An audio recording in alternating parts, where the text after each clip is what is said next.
Olá, sejam todos bem-vindos ao canal. Eu sou a professora Simara e hoje o tema da nossa aula é sobre a tuberculose, um conteúdo muito cobrado para os enfermeiros, para os técnicos de enfermagem. Então, se você quer aprender um pouco mais e conhecer como esse conteúdo é cobrado em prova de concurso, vem comigo nessa aula de hoje, fica até o final e se você gostar, deixe o seu like, deixe o seu comentário e se você ainda não é inscrito, aproveita para se inscrever, tá? Que aí você vai estar recebendo o nosso conteúdo assim que eles forem postados. Então, vamos à nossa aula de hoje.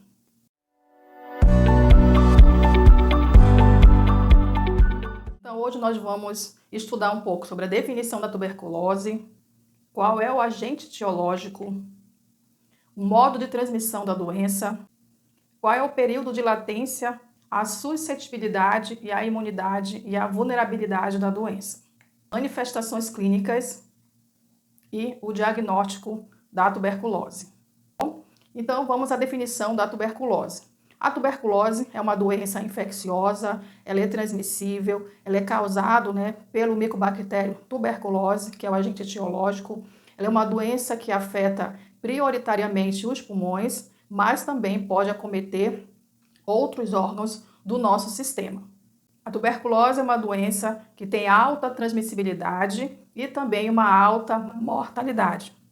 A tuberculose é uma doença causada por qualquer das 7 espécies que integram o complexo do micobactério tuberculose. Então, é um complexo de 7 espécies que integram aqui o micobactério tuberculose. Mas desses 7, nós temos aqui, do ponto de vista sanitário, o micobactério tuberculose, que é a espécie mais importante em relação ao ponto de vista sanitário e é o que causa a tuberculose no ser humano. O homem é o único reservatório, mas existem também outras espécies, como o gado, o bovino, os primatas e outros mamíferos. Os bacilos que se depositam em roupas, lençóis, copos e outros objetos dificilmente vão dispersar em aerosóis. Então, por isso, essas fontes não desempenham papel importante na transmissão da doença. Então, vamos responder agora uma pergunta aqui do ano de 2021 da banca FGV. Os profissionais de saúde na assistência a um paciente com tuberculose devem adotar precauções efetivas para evitar a transmissão por alternativa A, contato, alternativa B, aerosóis, alternativa C, gotículas, alternativa D, gotículas mais aerosóis e alternativa E, contato mais gotículas. Então, como nós vimos, a tuberculose ela é uma doença de transmissão pelas vias aéreas através de aerosóis que são eliminados através da tosse, do espirro e da fala da pessoa que está com tuberculose ativa. Então, dessa forma, nós temos aqui a nossa alternativa correta, que é a alternativa B. Nessa próxima questão, que é do ano de 2021, a tuberculose é transmitida pelo micobactério tuberculose, o bacilo de Koch, e tem como principais sintomas a tosse por mais de 2 semanas, produção de catarro, febre, sudorese, cansaço e dor no peito. De acordo com a Anvisa, assinale a alternativa que corresponde ao tipo de precaução que deve ser utilizada na presença de pacientes com tuberculose. Então, nós vimos na descrição anterior que a precaução aqui, ela depende muito da forma de transmissão. Então, nós vimos que a transmissão da tuberculose, ela se dá pela via aérea, através da tosse, do respiro e da fala de uma pessoa com tuberculose ativa, que ela vai eliminar no ambiente através dessas maneiras os aerosóis. Esses aerosóis, eles ficam suspensos no ar, e podem chegar a uma distância até de 5 metros. Então, por isso, nós temos aqui a precaução padrão, então, para aqui aerosóis. Então, a alternativa que traz essa resposta é a alternativa C. Qual o período de latência da tuberculose? O período de latência ele vai depender muito das situações metabólicas desfavoráveis aqui ao micobactério tuberculose. Quais são essas situações metabólicas desfavoráveis? Então, quando nós temos uma diminuição da pressão do oxigênio, com o pH baixo no órgão que o bacilo está alojado, ou durante a ação dos medicamentos para o tratamento da tuberculose, esse bacilo ele vai entrar em estado de latência, se multiplicando de forma lentamente durante dias ou até mesmo anos. Mas 80% da população com tuberculose vai apresentar a forma pulmonar. Por quê? Porque o micobactério ele tem uma relação de preferência, né, por órgão muito oxigenado. E o órgão oxigenado do nosso corpo é o pulmão, por isso que grande parte da tuberculose vai ser a nível pulmonar. Em relação à imunidade e à vulnerabilidade da tuberculose, em torno de 5% das pessoas infectadas, elas não vão conseguir impedir aqui a multiplicação dos bacilos e vão adoecer na sequência da prima infecção. Outros 5% vão conseguir bloquear a infecção nessa fase inicial da prima infecção e vão adoecer posteriormente, né, que nós chamamos de TB pós-primária ou TB secundária. Nesse caso, por reativação dos bacilos, né, que vai ser uma reativação endógena, ou por uma exposição a uma nova fonte infectante, né? Então, nós temos aqui uma reinfecção exógena. Agora, quais são as populações vulneráveis em relação ao adoecimento pela tuberculose? Então, nós temos os indígenas, que têm 3 vezes maior risco de adoecimento por tuberculose. Nós temos as pessoas privadas de liberdade, que têm 35 vezes mais, né, risco de adoecer por TB. As pessoas que vivem com HIV têm 25 vezes mais risco. E as pessoas também em situação de rua, que 56 vezes mais risco de adoecimento por tuberculose. Quais são as manifestações clínicas? As manifestações clínicas, elas são divididas conforme o tipo de tuberculose. Então, nós temos as manifestações clínicas da tuberculose pulmonar e nós temos também as manifestações clínicas da tuberculose extrapulmonar. Em geral, 80% da população ela vai desenvolver a tuberculose pulmonar devido àquela situação, né, de preferência do bacilo por órgãos muito oxigenados. Mas isso não impede do bacilo também migrar para outros órgãos do nosso corpo. E aí nós temos a TB extrapulmonar.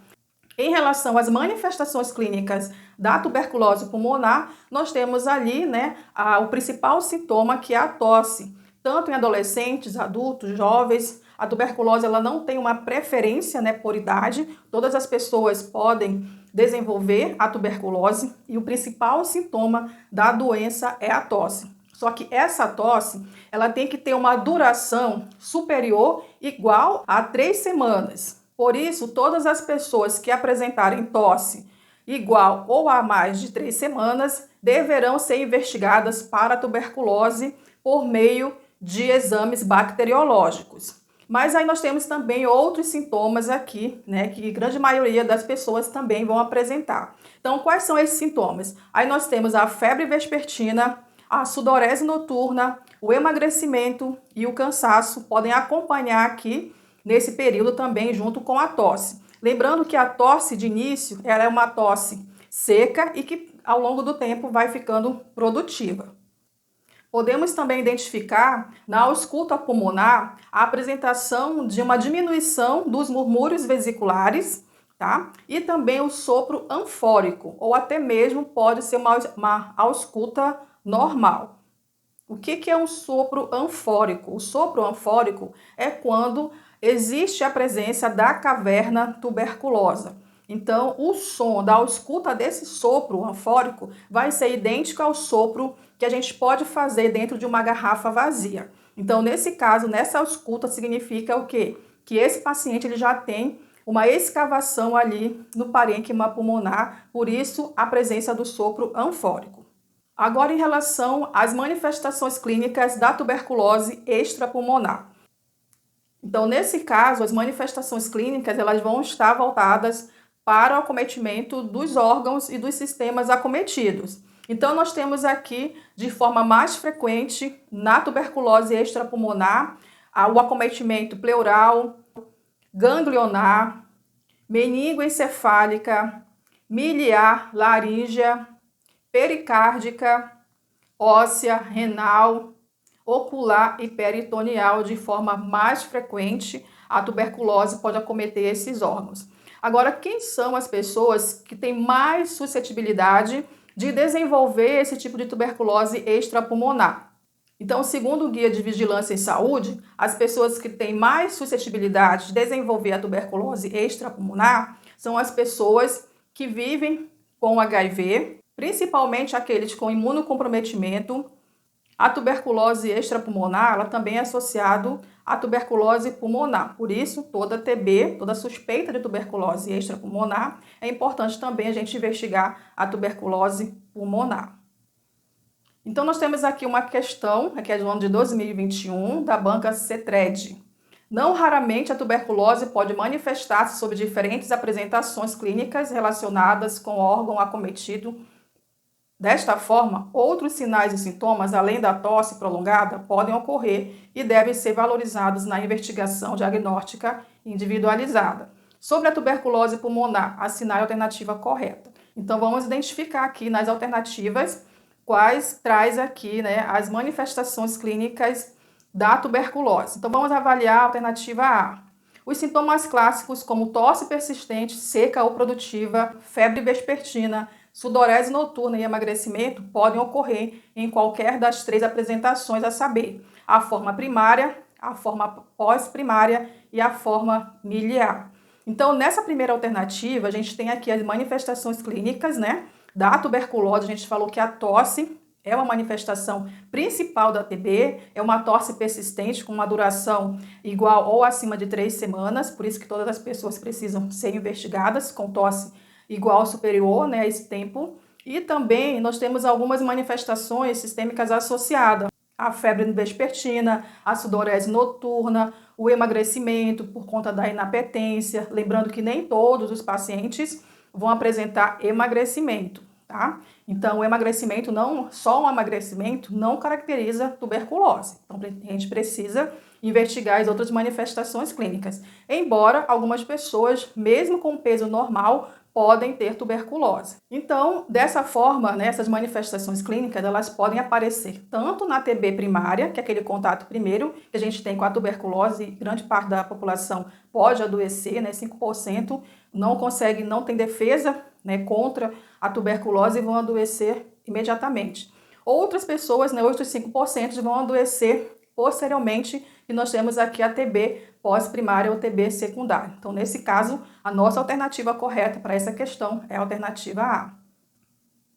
Então, se você quer treinar um pouco mais questões sobre tuberculose, vai lá na nossa aula, eu vou deixar aqui para vocês no card, para vocês assistirem essa aula que traz ali 10 questões sobre tuberculose, tá bom? Então, vamos seguindo agora para o diagnóstico da tuberculose.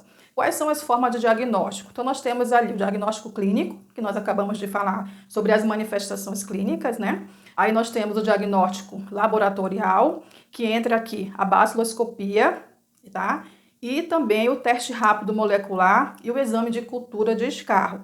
Nós temos também o diagnóstico de imagem, que pode ser feito através da radiografia de tórax. Existem outros exames também, que são exames específicos, no caso da tuberculose extrapulmonar. Mas esses são os principais exames que são realizados para o diagnóstico da tuberculose. Vamos falar um pouquinho sobre o diagnóstico laboratorial, que é realizado através da baciloscopia de escarro.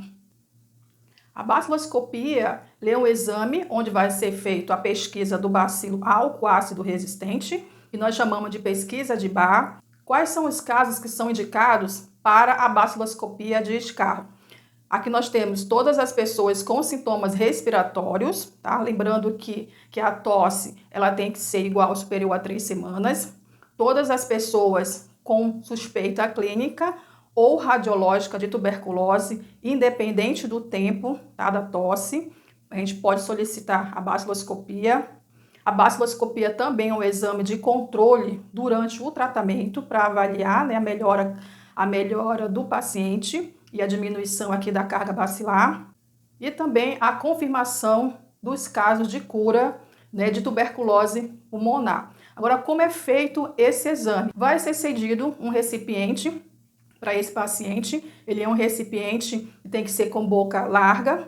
A primeira amostra vai ser feita no dia do atendimento, da consulta do paciente. A gente vai solicitar a coleta da amostra nesse primeiro momento, ali que é a primeira amostra, tá? Então, e nós vamos entregar um segundo recipiente para essa pessoa para fazer uma segunda amostra. Vai ser coletada na manhã do dia seguinte, tá? Independente do resultado da primeira amostra. Então, essa segunda amostra ela é muito importante, por quê? Porque o paciente ele precisa ser orientado na noite anterior a ingerir bastante água, tá? Pela manhã ele vai fazer 3 inspirações profundas e na terceira inspiração ele vai induzir a tosse. Dessa forma, conseguir escarrar a secreção que vem lá da árvore brônquica. Lembrando que não pode ser saliva e não pode também ser secreção das fossas nasais. Então, por isso é importante a gente orientar como deve ser feito essa coleta da segunda amostra no dia seguinte. Qual o volume ideal, né, para essa segunda amostra? O volume a ser coletado varia entre 5 a 10 ml. Lembrando que a secreção catarral deve ser aquela lá da árvore brônquica. Não pode ser saliva, não pode ser secreção das vias superiores. Então, para encerrar a nossa aula de hoje, eu trouxe aqui uma questão para vocês que trata especificamente sobre essa coleta do exame de baciloscopia. Então, nós temos aqui a questão que é do ano de 2021 em relação ao escarro marque verdadeiro ou falso para as afirmativas abaixo. Então, nós temos a primeira afirmativa ali, né? E que diz o seguinte: a baciloscopia direta do escarro é método fundamental porque permite descobrir as fontes mais importantes de infecção, que são os casos bacilíferos. É verdadeiro, tá? Porque a baciloscopia direta é um exame que visa identificar todos com tuberculose ativa, que nós chamamos de bacilíferos, né? São todos aqueles que o resultado da baciloscopia são positivos e são eles que estão transmitindo a tuberculose, tá? Então é importante identificar a fonte, né, de transmissão, a fonte infectante, para que ela possa iniciar imediatamente o tratamento, porque aí vai reduzindo já essa carga bacilar e a infecção ela diminui por torno de 15 dias a transmissão, tá bom? Se é verdadeiro, vamos eliminar então letra C e letra D e ficar só com a A e a letra B. A gente já sabe que a próxima afirmativa é falso, porque tanto A quanto B, né, traz o falso aqui. Vamos ler então por que ela é falsa. O material deve ser colhido no horário de menor secreção, não sendo necessário o jejum. Então, na realidade, né, a gente viu que para ter uma amostra satisfatória, é importante que essa amostra seja feita, né, com eliminação de secreção que vem lá da árvore brônquica. Então, o ideal seja o momento em que a pessoa esteja, né, com bastante secreção acumulada para poder ter essa amostra satisfatória. Então, por isso que ela está errada, então é falsa. Né, a terceira afirmativa já vai definir aqui qual é a nossa resposta correta. Então, vamos ler. O escarro deve ser obtido por expectoração profunda. A presença de saliva no material colhido prejudica a qualidade do exame, portanto, se for coletado apenas saliva, despreze este material e colha novamente. Então, é verdadeiro, tá? Então, a gente já tem nossa resposta correta, que é a alternativa A, porque, como eu falei, né, a secreção ela tem que ser lá da árvore brônquica, por isso que a segunda amostra ela é importante, tá? Porque ela vai ser uma coleta mais eficaz, né? Porque geralmente na primeira amostra a pessoa ela já tem pouca secreção, dependendo do horário do dia em que ela for atendida na unidade. Então, em geral, a segunda amostra ela tem mais qualidade, por isso que ela deve ser feita da secreção, né, da árvore brônquica, da secreção bem profunda. Não serve a saliva, tá bom? Então, por isso essa questão, essa afirmativa é verdadeira. E a última, então, né, é falso. Por que a última afirmativa é falso? Porque o volume ideal é entre 1 e 4 ml. O que nós falamos? O volume ideal é de 5 a 10 ml. Então, nós chegamos ao final da nossa aula. Se você gostou desse conteúdo, já deixa o seu like, o seu comentário e aproveita, se você ainda não é inscrito, para se inscrever, tá? E dessa forma você vai estar recebendo os nossos conteúdos assim que eles forem postados. Então, aguardo vocês na nossa próxima aula.